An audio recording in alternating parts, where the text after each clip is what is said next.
Before this story begins, I want you to do one thing. When the moment comes that stops you, that makes you go quiet inside, drop one word in the comment.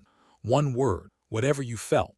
I read every single one, every time. Now, let me play you something. These are the private audio logs of Fleet Commander Drathven of the Skethra 7th Expansion Fleet. They were never meant to be heard by anyone. They were recovered from the command vessel 11 years after the fleet stopped at the edge of the Sol system and never came closer. The logs run for 943 days. What follows is a selection. The parts that matter, starting from day 1. Day 1. We have arrived at the designated coordinates at the edge of the Sol system. Third planet confirmed as the primary inhabited world. Preliminary scans indicate a Class 4 biological species. Standard developmental track. No energy shielding. No faster-than-light capability. No weapons that register on our long-range instruments as a significant threat.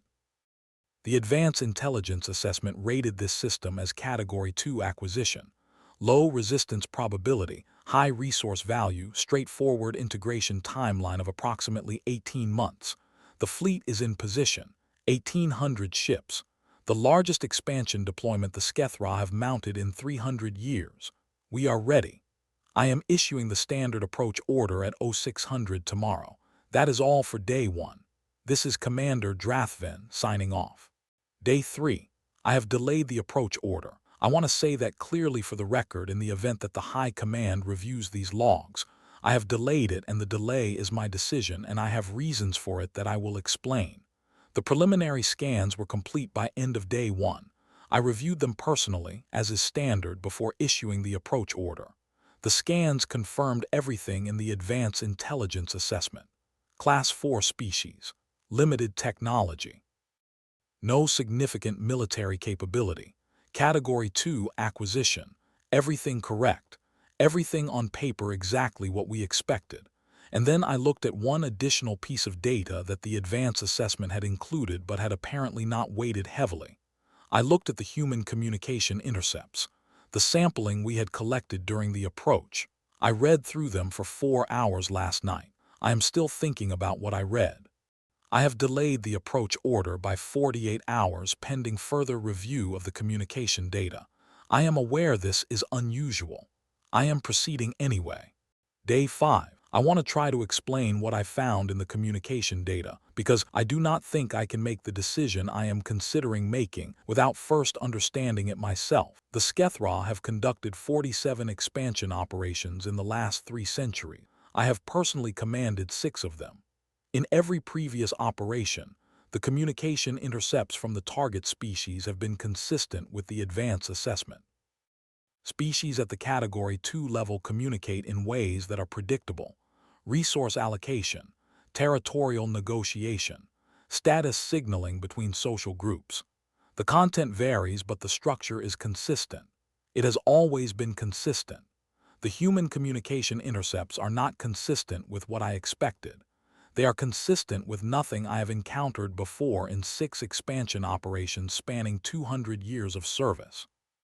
The humans are talking to each other about everything, not in the way that means they are disorganized, in the way that means they are alive in some particular sense of that word that I am having difficulty articulating even to myself. They are arguing about things that have no immediate survival relevance. They are sharing things that have no tactical value. They are comforting each other across distances, transmitting something that does not translate cleanly into our communication framework, something that my translation systems label as emotional content and then stop. I keep reading and I keep thinking, these are not a Category 2 acquisition. These are something I do not have a category for, and I do not know what to do with that. Day 9. I have not issued the approach order. My second-in-command, Sub-Commander Vethrasal, came to my quarters this morning and asked directly when we were proceeding. I told her I was conducting additional analysis. She accepted this. She is a good officer. She did not push. After she left, I sat for a long time looking at the planet on my primary screen. Third planet, blue and green and white, unremarkable from a distance. I have seen 100 inhabited worlds from this range. They all look similar. Different colors, different cloud patterns, different continental arrangements, but all the same fundamental thing. A world with something living on it that does not know we are here. I have always found this view routine. I am not finding it route. This time, I cannot explain why. I have been trying to explain it to myself for 9 days and I have not succeeded. The closest I can come is this. Every other world I have approached, I have been able to look at from this distance and feel that I understood what I was looking at. This one I cannot understand. Not technically. Technically, it is a Class 4 inhabited world. I understand that. What I cannot understand is the communication intercepts. What I cannot understand is the specific quality of what is being transmitted. I keep reading them. I keep thinking I am about to find the piece of it that makes it fit into a framework I recognize. I have not found it yet. Day 14. Something happened today that I want to record carefully. One of my intelligence analysts, a junior officer named Kern Savel, who is approximately 40 years into her career and who I have found to be reliable and precise in her work, came to me with a specific piece of communication data she had flagged for my attention. It was a human audio transmission, not a military transmission or a governmental one, a personal one. An individual human speaking into a recording device in what the contextual analysis suggests was a private setting, talking about something they were afraid of. Not afraid of us, we have seen no indication that they are aware of our presence, afraid of something in their own life, a difficulty, a decision they did not know how to make. The transmission went on for several minutes, and then, partway through, something shifted in the transmission, not in the words, in the quality of the voice. Kern Savel had flagged it because she did not know how to classify it. She said, "Commander, I know this is not standard review material. I flagged it because I could not explain what happens in the middle of this transmission and I thought you should hear it. I listened to it. I cannot explain it either. Something changed in that human's voice in the middle of the recording. Something settled. They went from afraid to something that was still afraid but was also something else. Something alongside the fear. Something that in my translation systems finds no exact equivalent and that Kern Savel and I sat with for a long time trying to name. We could not name it, but we both knew, without being able to say why, that what we had heard was significant, that it was the kind of thing you did not hear from a Category 2 acquisition. Day 21. I have been reading about their history. The archive we have on them is substantial, 300 years of long-range observation, a significant quantity of intercepted communication and broadcast, some amount of translated written material. I have been spending 4 to 6 hours each day reading it. This is not standard procedure for an expansion commander. Standard procedure is to rely on the advance assessment and proceed with the operational plan. I am not proceeding with the operational plan. I keep finding things in the history that stop me. The pattern that stops me most often is the one I have now seen many times and still cannot fully account for. The humans encounter something that should end them. A conflict, a collapse, a catastrophe of the kind that our models associate with civilizational termination. And then they do not terminate. They absorb the damage and they rebuild, and they come out of the rebuild different but intact, and in several documented cases more capable than they were before the catastrophe. I have checked this pattern against every other species in our long-range observation records. I have found it in no other species at comparable developmental stages. I have found it in 2 species at significantly more advanced developmental stages, and both of those species are currently among the most formidable civilizations in this part of the galaxy. I am noting this for the record. I do not know what it means for the operation. I know I cannot stop thinking about it. Day 30. Veth Rasal came to me again today. She was not aggressive about it. She is not that kind of officer, but she was concerned, which she expressed with the precision and directness that I have always valued in her. She said, "Commander, the fleet has been at holding position for 30 days. The crew is prepared and capable, but a fleet at extended holding develops its own problems. Morale, maintenance, the accumulated tension of readiness without action. We need to either proceed or stand down. We cannot hold indefinitely." I said, "I know," she said.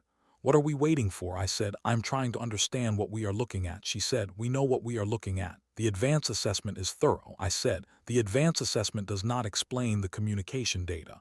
She was quiet for a moment. Then she said, the communication data is cultural material. It is not operationally relevant. I said, I think it might be. She said, in what way? And I said the thing I had been trying to say to myself for 30 days and had not found the words for until that moment. I said, I think we are looking at a species that is not what it appears to be from the outside. I think the Category 2 assessment is measuring the right things and still reaching the wrong conclusion. I think there is something in these beings that does not show up in our capability metrics, and that is more relevant to this operation than anything that does show up in our capability metrics. She was quiet again. Longer this time. Then she said, what is it? And I said, I do not know yet, I am trying to find out. She nodded, she left. I think she understood. I think she was also worried. Both of those things seemed right to me. Day 47. I am going to attempt today to describe the thing I have been circling for 47 days. I may not succeed, but I need to try to put it into words because I think putting it into words is the only way I will be able to make a decision about this operation. The thing I have found in the human communication data, in the history, in the intercepted transmissions, in the cultural material, in 300 years of observation records, is something I am going to call, for lack of a better term, a forward orientation. Every species we have observed has some degree of it. Social species with cognitive complexity look ahead. They plan. They anticipate. They build things intended to last. This is not unusual. What is unusual in the humans is the intensity of it, the consistency of it, the fact that it does not diminish when circumstances are difficult. It amplifies. When the humans are comfortable, they plan for the future. When the humans are suffering, they plan for the future more urgently, as though the suffering increases the importance of what comes after. I have read accounts of individual humans in the worst circumstances imaginable. The historical record has no shortage of these who are still in the middle of those circumstances, thinking about what comes next, not for themselves necessarily, for whoever comes after them. They live pointed forward, not just in the aggregate as a civilization with goals and trajectories, individually. Each one of them, at least the ones whose internal communications I have access to, seems to carry inside them some version of the conviction that what happens next matters, and that what they do now will shape what happens next. I have not seen this before, not at this intensity, not at this consistency across the entire population, and I do not know what it means for an expansion operation to run into a species that is constitutively pointed forward. Day 60. I received a communication from High Command today. It was not a direct order. It was a query, framed as a request for status update but carrying the clear implication that 47 expansion ships do not sit at holding position for 2 months without a reason that can be explained to the people who authorized the deployment. I sent back a response that said, preliminary assessment is complete, proceeding with additional analysis before initiating approach. Will provide full operational report within 30 days. I do not have 30 days of additional analysis planned. I have 30 days of not yet knowing what to do. These are different things and High Command would not consider them equivalent. I am aware of this. I am proceeding anyway because the alternative is to issue an approach order I do not yet believe is correct. And I have been in this service long enough to know that an approach order issued without full conviction is an approach order that does not go the way you planned. I have seen this happen. I have seen commanders proceed on incomplete assessments because the operational timeline demanded it, and I have seen what that produces. What it produces is not the clean 18-month integration the advance assessment projected. What it produces is something longer and more complicated and considerably more costly. If the humans are what I think they might be, proceeding on the current assessment would be a significant error. I need more time. I am taking it. Day 84. I am going to tell you what I have decided and then I am going to tell you why, and I am aware that the why is going to be the difficult part. The decision is, I am not issuing the approach order. Not today. Not in 30 days.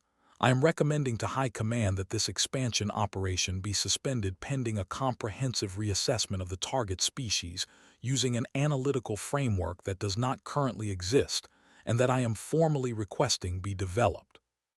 I know what this recommendation will produce. I know that suspending an 1800-ship expansion deployment at the operational stage is the kind of decision that ends careers. I know that the reasons I am giving, which are not tactical or strategic in any conventional sense, which are based on communication intercepts and historical pattern analysis and a 47-day attempt to name something in the human data that I still cannot fully name, will not satisfy High Command. I know all of this. I am making the recommendation anyway.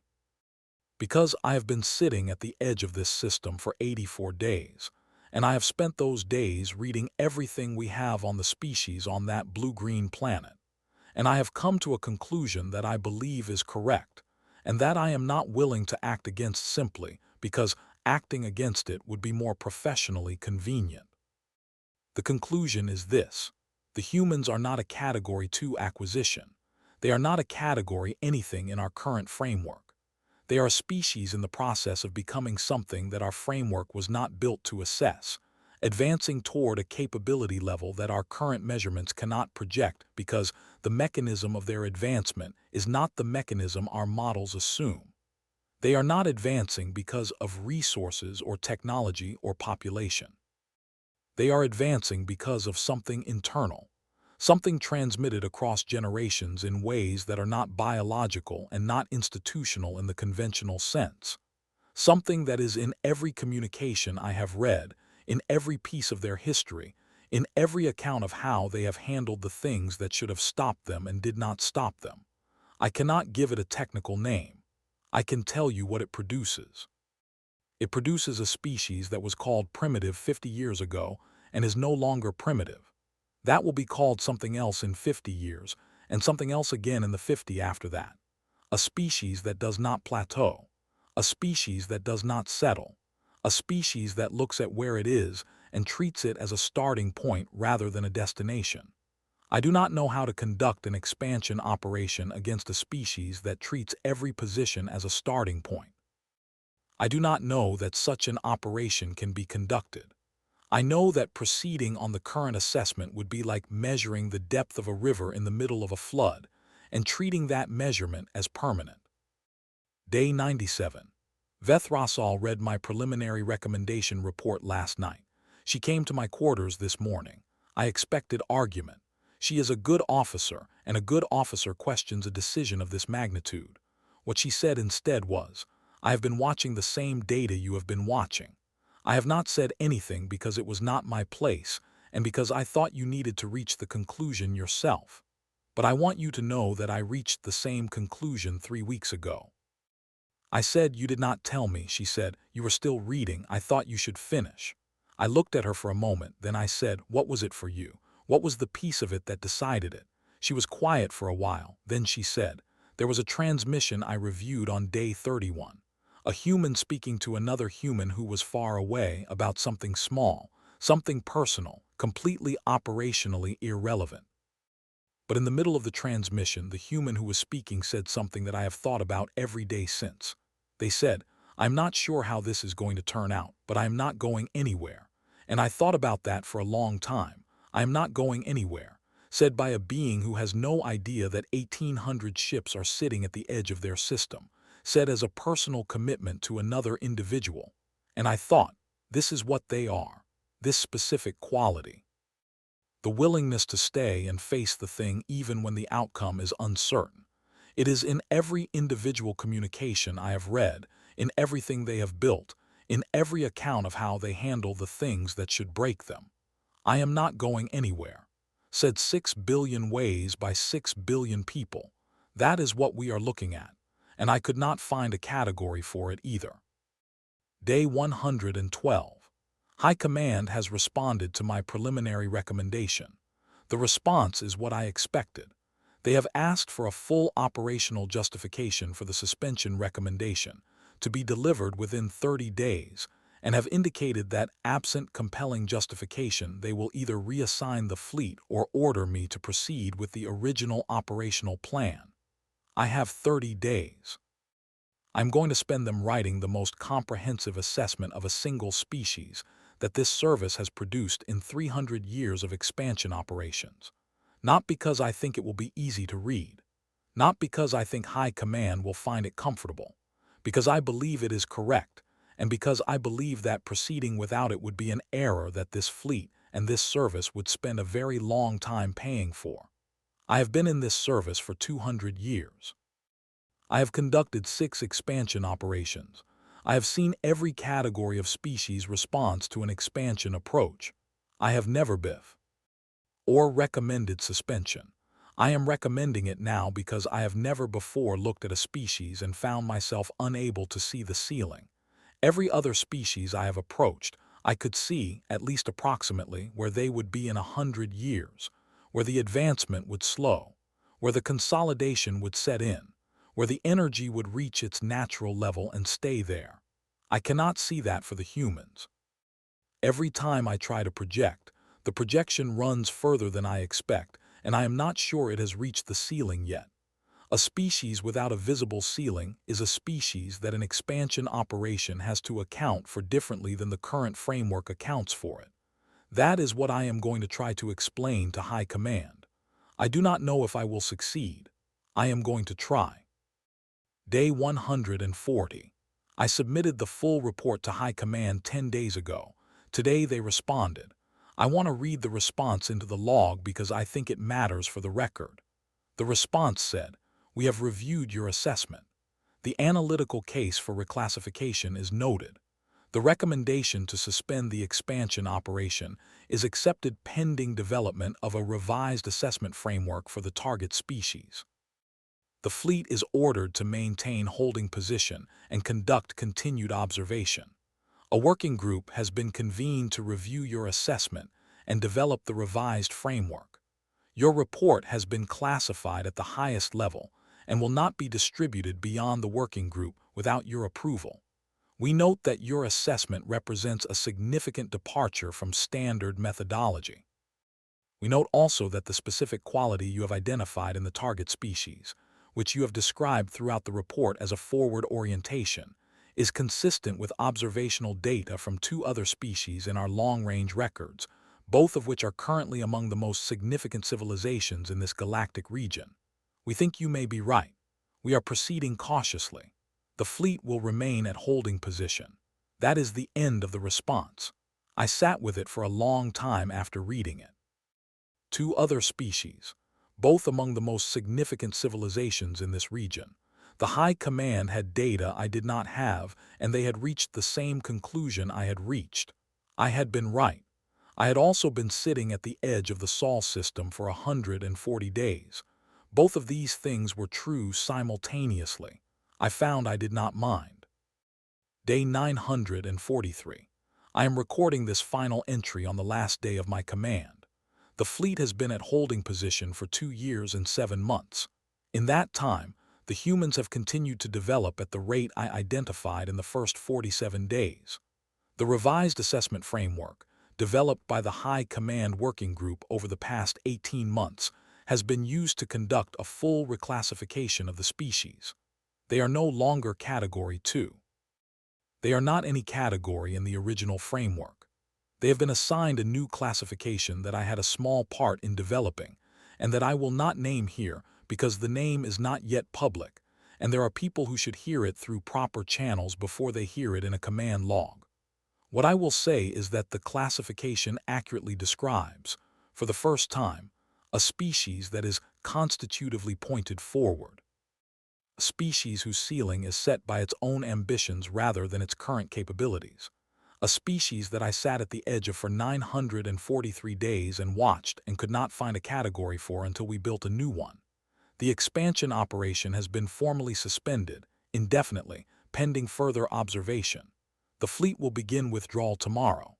I do not know what comes next for this species, or for the relationship between them and the Skethra.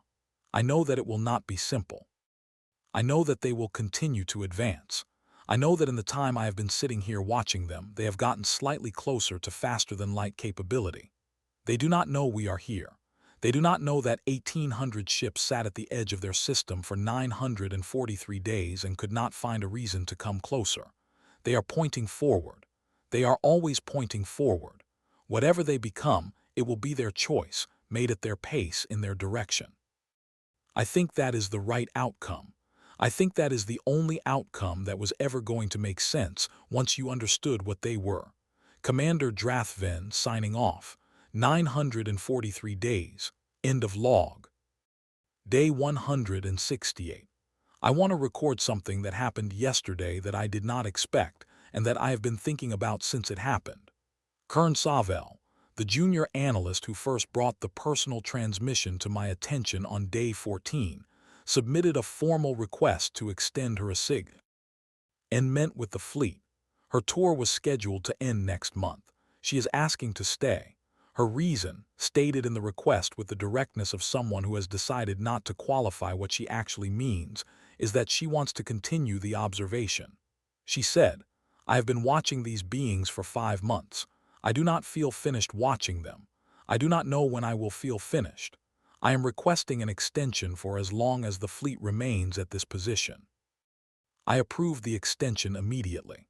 I have been thinking since about what it means that a junior analyst with 40 years of experience and a clean record, and a career that would benefit from returning to the standard rotation, has decided she is not finished watching a species on the other side of a solar system boundary that we are not crossing. I think it means she found what I found. The thing that does not resolve cleanly. The thing that keeps pulling your attention back. The thing that makes you want to know what comes next, not as an operational matter but as something more personal. I approved the extension, and I did not explain to her why I approved it so quickly, but I think she knows. I think she saw it on day 14 and has not been able to stop seeing it since. Day 203. I have been conducting what I can only describe as a private study of the human concept of courage. This is not operationally relevant. This is personal. I came to it sideways, through the communication data. I kept noticing a quality in certain transmissions that I was having trouble naming. Something that appeared consistently in humans who were doing difficult things, in the moments when the difficulty was at its highest. Not the absence of fear. They were clearly experiencing something my translation systems categorize as fear. Something alongside the fear. Something that was present at the same time as the fear and that seemed, paradoxically, to be energized by it rather than suppressed. I asked Kern Savel about it. She had noticed it too. She had been building a vocabulary for it, she said. She had found a human word that came closest. She said the word was courage, and then she said, "But I do not think that is exactly it. I think the human word courage is a shorthand for something more specific, for the decision to continue acting when the calculation says the cost is too high, for choosing to move toward the difficult thing rather than away from it specifically because moving away is what you want to do." I thought about this for several days. Then I thought, this is the same quality I have been seeing in their history, every instance of their advancement, every recovery from catastrophe. The same quality at the individual level and the civilizational level. The decision to continue acting when the calculation says stop. And the decision is not irrational. It is a different kind of rationality. It is the rationality of a species that has learned, across 6,000 years, that the calculation never fully accounts for what happens when you keep going. Day 251. Subcommander Vethrasal came to me today with a piece of data from the monitoring systems that she found worth flagging.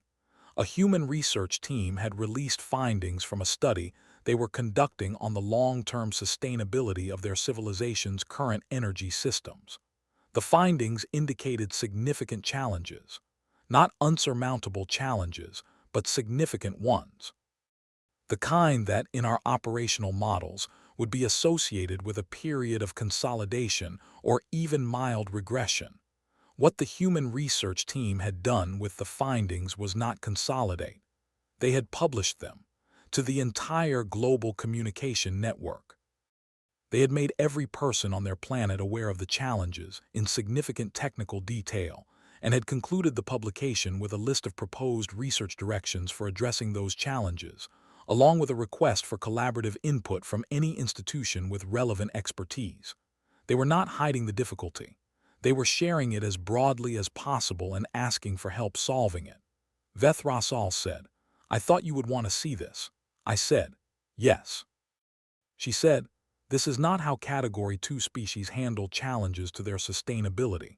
I said, "No, it is not," she said. "It is not how most spacefaring species handle it either." I said, "I know." She was quiet for a moment. Then she said, "They treat difficulty like something to be solved rather than something to be managed." I said, "Yes." She said, "That is a different posture." I said, "It is the posture of a species that believes the solving is possible. That assumes the default outcome of sufficient effort applied to a problem is a solution rather than an accommodation." She thought about that. Then she said, "That assumption is not always correct." I said, "No, but if you hold it consistently enough for long enough, it becomes more correct than it would be otherwise." She looked at the data for a while. Then she said, "They are something, aren't they?" I said, "Yes, they are something." Day 312. I have begun, in the evenings after my operational duties are complete, to read human fiction. Not as research, though Kern Savel would argue that the distinction between personal reading and research has become blurred in my case, and she would not be wrong. As reading. Because I wanted to. Because something in the 300 days of observing this species had produced in me the specific desire to understand them not through data, but through what they had made. Fiction is where a species shows you what it values without the formal structures that usually shape what gets communicated across species boundaries. It is the informal record, the thing made not for any external audience but for each other. I have read a significant quantity of it. I have found in it everything I found in the communication data and the historical record, but more concentrated, more deliberate, more clearly shaped toward the effect it is trying to produce. I keep finding the same quality I have been circling since day one. The forward orientation. The conviction that what comes next matters and is worth working toward. In every story, at every level, in every genre, in every period. Human stories almost universally end with a version of the same thing. Something was difficult and they went through it and came out the other side different but intact and often more capable. The story form itself encodes the belief that going through the difficult thing is survivable, that the other side exists, that it is worth reaching. They have been encoding this in their stories for as long as they have had stories. Every human who has ever read a story has absorbed this encoding. 6 billion people, walking around with the evidence of countless stories inside them, each one a small argument for continuing. I do not know how you build an expansion operation against something like that. I am increasingly certain you do not. Day 407. Kern Savel brought me something today that I want to record because I think it is the clearest illustration of everything I have been trying to articulate for 400 days. She had been reviewing historical records from the earliest period of human space exploration, approximately 80 years before the current date, when the humans were just beginning to leave their planet in any sustained way. She had found the communications from the first human missions beyond their moon. The people who went on those missions knew, with high certainty, that something was likely to go wrong. The technology was early.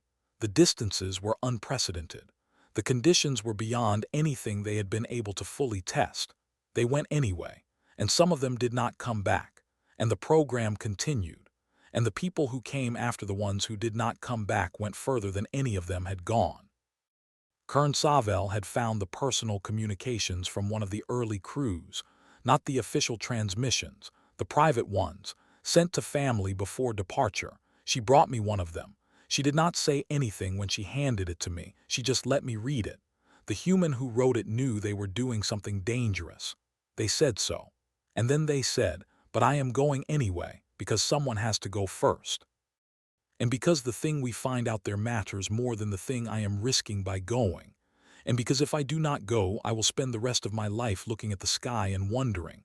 I cannot do that. I would rather go and find out, whatever that costs." Kern Savel, when I finished reading it, said, "That is what they all are, Commander. Every one of them, 6 billion of that. I said, yes, that is exactly what they are. Day 560. I want to say something about what this posting has done to me, because I think it is relevant to the record, and because I have been avoiding saying it for reasons I understand but do not fully respect. I came to this system as a commander with 200 years of expansion service and 6 successful operations, and a methodology that had worked every time I applied it.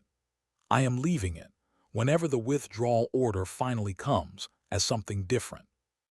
Not as a commander who failed. The operation was suspended, not failed. The suspension was the correct decision, and I stand behind it, and the High Command has endorsed it, and the working group analysis has validated it.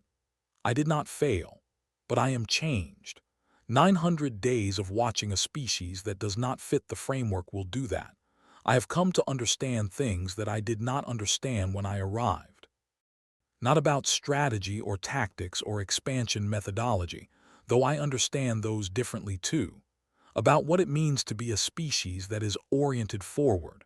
What it feels like from the outside to watch something that will not stop. There is a word for it. I found it eventually in the Human Dictionary after months of looking for it. The word is inspiring, not in the way the translation gives it, which is too simple. Inspiring in the specific human sense of something that causes you to breathe in. That causes you to take in more than you had before. I have been breathing differently for 900 days. I expect I will keep breathing differently for the rest of my career. I do not know if that is a complication or a gift. I think it might be both. I think, if I am honest, that it is the most significant thing that has happened to me in 200 years of service, which says something about this species that no assessment framework has ever captured, and that I am not sure any framework will.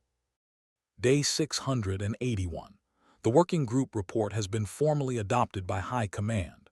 The new classification framework is in place. I have been asked to review the draft of the public-facing summary that will eventually be shared with the broader Skethra academic and diplomatic community. I have reviewed it. It is accurate. It is technically precise. It says what it needs to say about the species and the revised methodology and the implications for future contact protocols. What it does not say, what no official document will ever say, is what it felt like to be sitting at the edge of their system for 681 days, reading their communications and their history and their fiction, and watching them build things and lose things and rebuild and continue.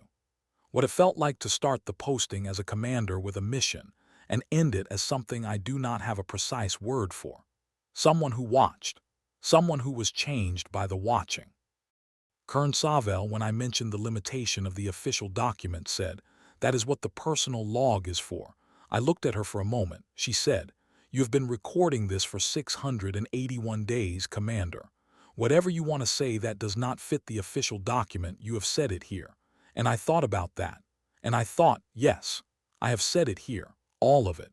Every day of trying to name the thing I could not name. Every day of circling the quality I kept finding in their data.